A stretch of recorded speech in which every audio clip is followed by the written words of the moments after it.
for you Her Excellency Carmen Moreno, who is the Executive Secretary of the Inter-American Commission for Women at the Organization of American States, and we're very grateful for the partnership of this institution in preparations for this summit. She has a long career championing women's rights, women's leadership, and an end to gender-based violence. She also has a distinguished career as a diplomat, previously having been the ambassador from Mexico to Costa Rica and to Guatemala, and also the permanent representative of Mexico to the Organization of American States. She has a campaign she's going to describe for us entitled Take Back the Tech, and give us some pointers about how to do this safely. Thank you.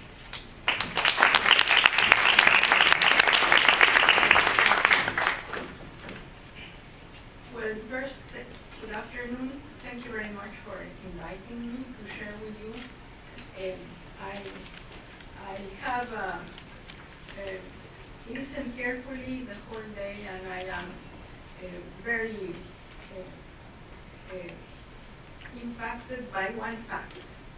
There is no mention of Latin America whatsoever the whole day. And you know, violence against women in Latin America is really strong. So first, I encourage you to also put some attention to your neighbors. Latin America and the Caribbean are having a very difficult situation with this. In some countries in the Caribbean, rape in marriage is considered completely normal. The debates in the Congress have never been able to punish it. So I think that that area also should be in your preoccupations. We are next year we are going to have the 20 years of the Belém do Pará Convention, which is the Inter-American Convention on the Prevention, Punishment, and Eradication of Violence Against Women, which was adopted by the Organization of American States. 32 states of the region are full members, except the US and Canada, and we hope that with you and with your pressure with the government of the US, perhaps they will consider signing it, because it's 20 years overdue. We also, you must also know that the Council of Europe has agreed on a convention which is also open to everybody and which you might consider also joining. Now going back to the elements of today,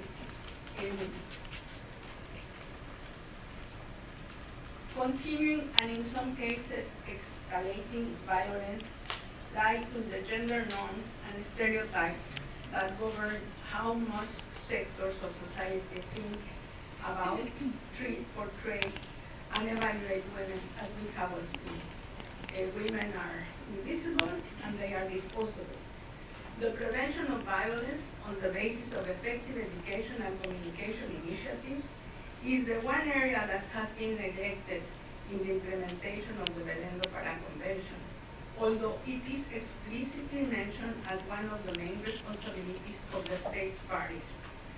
This is largely because we still don't fully understand how prevention works, as one of our colleagues was saying, what efforts are successful, and why and how we measure change in social attitudes and behaviors.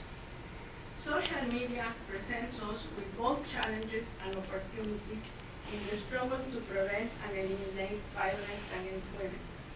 On the one hand, social media are facilitating and proliferating violence against women in many forms, including providing trafficking networks with easy access to young girls, disseminating sexist advertising, and making it easier for girls and boys to bully each other for a host of sexist, racist, and other reasons, In an environment of anonymity and impunity that often leads to disastrous psychological consequences, including, as we have seen in some cases, suicide.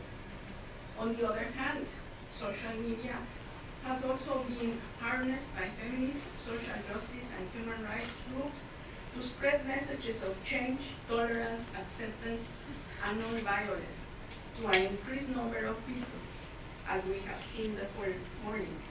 There are thousands of examples of how this can be done from all over the world, and we've seen some of them today.